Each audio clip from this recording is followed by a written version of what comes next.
The sun was beginning to sink behind the rolling hills of Texas, painting the sky in gold and crimson. On the edge of a vast ranch where thousands of acres stretched into the horizon, a man known simply as Bear Dalton sat on his porch, his massive frame leaning against a weathered chair. His neighbors called him the Giant Rancher. At 6'6", with shoulders broad as a barn door and hands hardened from decades of rope, plow, and branding iron, Bear carried the reputation of being as tough as the land he tamed. But behind that reputation lived a man who had chosen solitude. He had buried his wife 10 years ago, lost to illness, and since then he had learned to keep the world at a distance. His ranch hands respected him, but none dared to say they truly knew him. Bear fed cattle, mended fences, and kept to himself. That evening, silence wrapped around him, until a small, trembling knock shattered it. Bear frowned. Few dared to show up unannounced at his gate, let alone at his front porch. He stood and opened the door. There, barely reaching his waist, stood a little girl no older than 8. Her hair was tangled, dust streaked across her cheeks, and her eyes, wide, frightened, and filled with tears, looked straight into his. "Please, sir," she whispered, her voice cracking with desperation. "They beaten my mama. She is dying." For a moment, Bear froze. He had expected a salesman, maybe a stray traveler, but not this fragile child, shivering in fear, clutching her torn dress.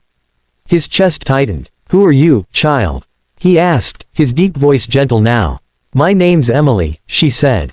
"Mama sent me to find help. I ran 'cause I heard her scream. She told me to find the rancher. She said you'd help." Bear's jaw clenched. Rumors often traveled across the prairie, about men who drank too much, fists turned against women who had nowhere else to go. Bear had seen it before, but hearing it from the lips of a child burned him inside. He crouched down so his towering height wouldn't scare her. "Where's your mama, Emily?" Emily pointed down the dirt road. "In the cabin, just past the creek. They hurt her bad." Bear didn't ask who they were. Not yet. His blood boiled at the thought. Without another word, he swung his hat on, grabbed his lantern and coat, and lifted the girl into his strong arms. "Hold tight," he said. "We're going to your mama." The night air was sharp, filled with the sound of crickets as Bear saddled his fastest horse. Emily clung to him, tiny arms wrapped around his neck as they rode hard toward the creek.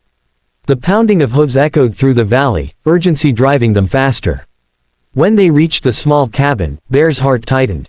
The front door hung off its hinges, shattered as if kicked in. The windows were broken, the lanterns inside snuffed out. And from within came the faint, ragged cries of a woman. On the floor, in the corner, lay a young woman, bruised and broken. Blood stained her dress, her breathing shallow. Her eyes fluttered open just enough to see her daughter safe in Bear's arms. "Emily," she whispered, weak but relieved. Emily wriggled down and ran to her mother, sobbing.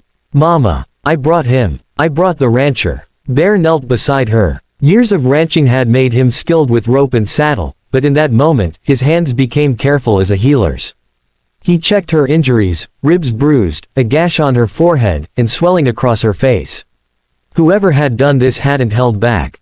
"Stay with us," Bear said firmly, his deep voice steady. "You're not dying tonight. Not on my watch." She tried to speak, but her lips quivered. "They'll come back. Please, save her." Her eyes shifted to Emily. Bear understood. He didn't need more words. He lifted the woman gently, his arms cradling her as if she weighed nothing. "Your mama's safe now," he told Emily.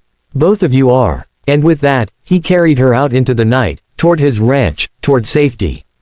But Bear knew this wasn't over. Whoever had done this would not stop here.